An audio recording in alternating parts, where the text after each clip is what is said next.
came to play. There's a price to pay. Time for you to get down on your knees and pray. You can say goodbye to the good old days. They're never coming back. Watch your future fade. Then the exact same outcome, a 6-1 win, the 5 o'clockers over Rumspringa. And this one, I got to see a lot of this game. And possibly, if you can call a 6-1 game closer than the score implies, like I noted earlier, Rumspringa came out, they were ready to do some damage, and they came out against 5 o'clockers, put some men on early, 5 o'clockers shut it down. Rumspringa got that run across, which kept it close, I think, in the third or fourth inning. It was only about a 3-1 game at that point.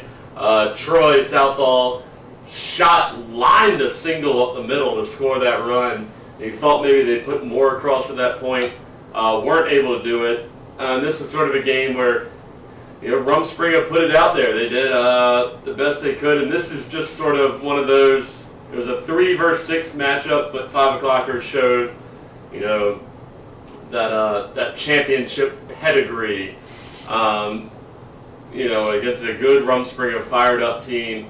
And once again, sort of surprised to see it was 6-1. It felt closer than that, but the 5 o'clockers took care of business there. 6-1 win over Rumspringa. Yeah, I was surprised that this one was a little salty, at least early in the inning, early in the game. It was probably when it's a little closer.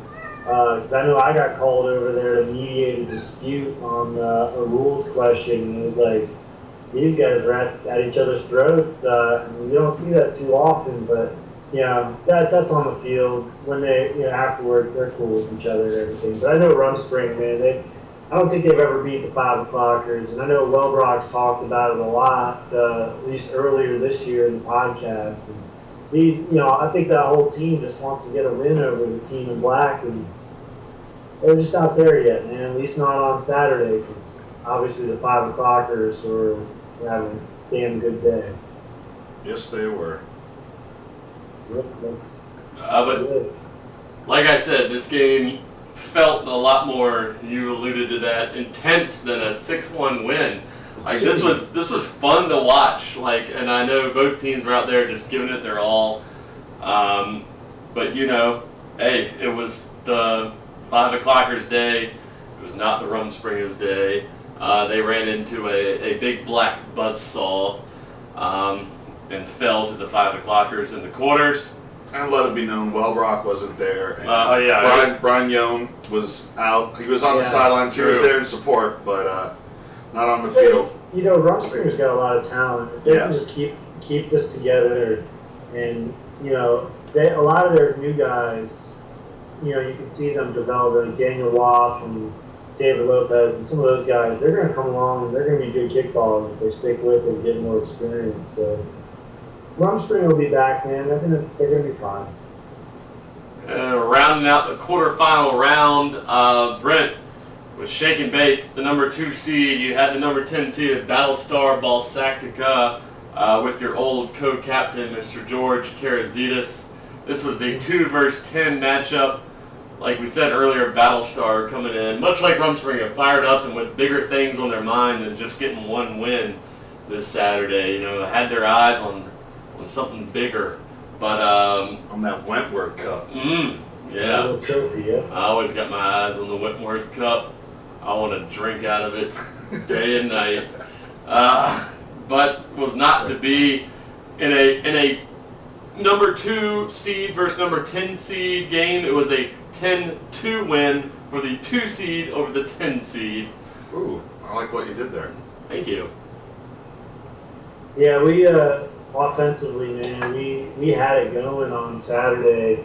Even in our next game, the semis, we just we didn't have a lot of trouble putting up runs. We were missing some of our guys, which that didn't make us better because Roger Jackson wasn't there, Jeffrey Scott wasn't there, Scott Campbell wasn't there, which those guys were all great offensively also. But I will say with the short lineup, we just kept turning it over, and we kept the pressure on the ball sacks. And I can't even really say that they played sloppy or that they were making a lot of errors. And obviously there were some in there, but for the most part, it was just we were painting the lines with the bunts and we were ripping line drives. Just we're a bad matchup for Battlestar, I think, because we scored 10 runs on them earlier in the season, kind of the same type of game where we just they struggled to stop us. But I was going in, I was kind of hyped. I was like, man, they had a good win in the first round,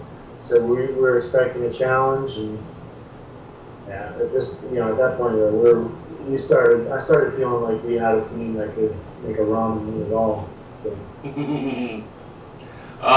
Echo what you said. From what I saw, Shake and Bake was spraying some line drives.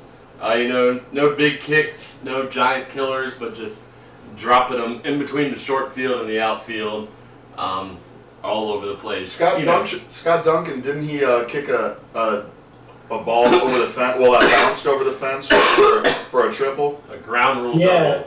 Yeah, he had a ground rule double. Because it bounced right before the fence and just went over it. So I figure with the boot like that guy, I'd be aiming for that corner all day long. Yeah, he had another one against the 5 o'clockers that went off the fence, and I can't remember he got a double or a triple off that. But really, that fence we played on field 1 all day, and that fence kind of screwed us over. We'll hear more about the fence later. I didn't want to preempt. I wanted to stop that conversation so we can get to it later. That was the first time the fence screwed us over, was when the ball bounced over against Battlestar. But that was like a foreshadowing for things to come. We'll get there. We shall. So Shake and Bake rolled 10-2 as the 2 seed over the Battlestar Ball Tacticas. And that'll take us into the semifinals, ladies and gentlemen. That got us down to 4 teams, and lo and behold, it was the 1, 2, 3, and 4 seeded teams. So things, some minor upsets. Well, one minor upset, really, so far. Everything played out as you would expect, and so we got 1 versus 4, 3 versus 2, and we're on our road to crowning a champion. So we'll get back to you. Tune in for the semifinal games. Lord knows I'll have plenty to say about that, and I'm sure I can say the same for the rest of my hosts.